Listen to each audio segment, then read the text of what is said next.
Забота о природе и сохранение ее богатств должно стать общим делом. В Чувашском государственном университете имени Ульянова состоялась встреча, на которой было подписано рамочное соглашение о сотрудничестве между Чувашским региональным отделением Общероссийской общественной организации по охране и защите природных ресурсов «Российское экологическое общество» и Чувашским республиканским отделением Русского географического общества. Это очень важный этап, поскольку обе общественные организации проводят схожие мероприятия, и такое соглашение позволит систематизировать знания и улучшить взаимодействие. Сегодня мы собрались, чтобы заключить соглашение, по крайней мере, проработать возможность заключения такого соглашения между двумя общественными организациями, которые будут направлены на повышение качества наших услуг для населения, для общества, для государства.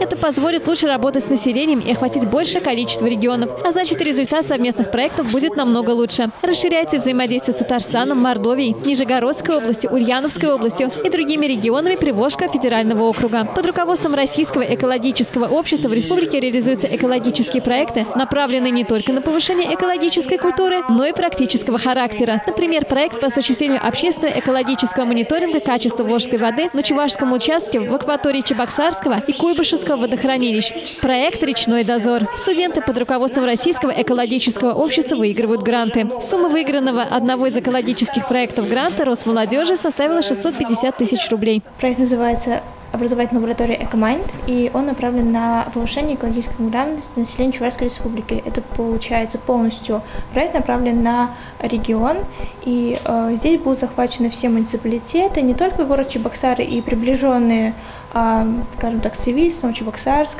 но и дальние муниципалитета. Есть экспедиционные проекты, которые можно осуществить общими силами, отмечает председатель Чувашского отделения Русского географического общества Инна Никанорова. Я думаю, что можно не только исследовательские, но и экспедиционные, допустим, изучение малых рек Чувашской республики с предельных территорий, захватить наших соседей, где проблемы с сохранением малых рек также актуальны, как и у нас. Возможно, вопросы, связанные с сохранением земель и защитой их от эрозии. Это расширение сети особо охраняемых природных территорий в Чувашской республике.